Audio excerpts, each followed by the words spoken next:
Kejang demam ada dua macam. Yang pertama adalah kejang demam sederhana. Biasa kejang kurang dari 15 menit.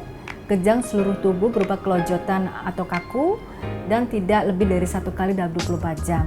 Nah, kejang demam ini biasa bisa berhenti sendiri. Kalau kejang demam kompleks, biasa lebih dari 15 menit. Biasa kejangnya satu sisi dan bisa lebih dari 1 kali kejang dalam waktu 24 jam. Pada saat kejang, badan, kemudian kedua tangan, kedua kaki akan kaku atau kelojotan serta dengan mata mendeli. Biasanya anak tidak sadar, tidak respon pada saat kejang, jadi saat dipanggil tidak ada respon. Kemudian setelah kejang berhenti, biasanya anak akan tertidur dan kemudian akan sadar kembali. Kejang biasa tidak lebih dari 5 menit, kemudian dan tidak lebih dari 1 kali dalam 24 jam.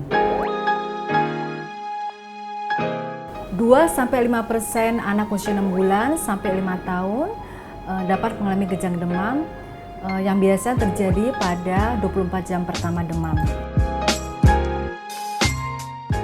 Kecacatan akibat kejang demam hampir tidak pernah dilaporkan.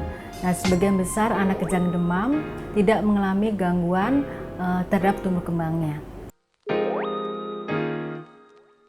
Kejang demam dapat berulang bila ada riwayat kejang dalam keluarga, ada riwayat epilepsi dalam keluarga, kemudian kejang pertama usia kurang dari 12 bulan, kemudian suhu pada saat kejang cukup rendah, dan jarak waktu antara demam dan terjadi kejang singkat. Bila kejang demam pertama merupakan kejang demam kompleks.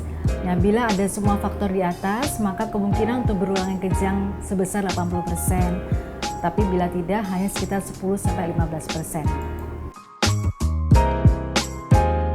Tetap tenang, tidak panik. Kemudian longgarkan pakaian, terutama yang di daerah leher. Bila anak tidak sadar, posisikan miring, dan bila ada muntah dibersihkan. Kemudian jangan memasukkan apa-apa ke dalam mulut. Ukur suhu, kemudian dilihat bentuk kejangnya dan dicatat. Dampingi anak selama anak kejang, dan setelah itu apabila kejang lebih dari 5 menit bisa memasukkan obat kejang dari anus. Pertama, kalau kejang lebih dari 5 menit, kemudian suhu lebih dari 40, kejang satu sisi, atau kejang tidak berhenti dengan pemberian diazepam rektal, dan setelah kejang anak tidak sadar atau ada kelumpuhan. Umumnya kejang demam bisa berhenti sendiri dalam waktu kurang dari 5 menit dan tidak lebih dari 1 kali dalam 24 jam. Setelah kejang demam, anak biasanya tidak ada gangguan tumbuh kembang, dan vaksinasi pada anak-anak dengan riwayat kejang demam tetap diberikan sesuai dengan jadwal.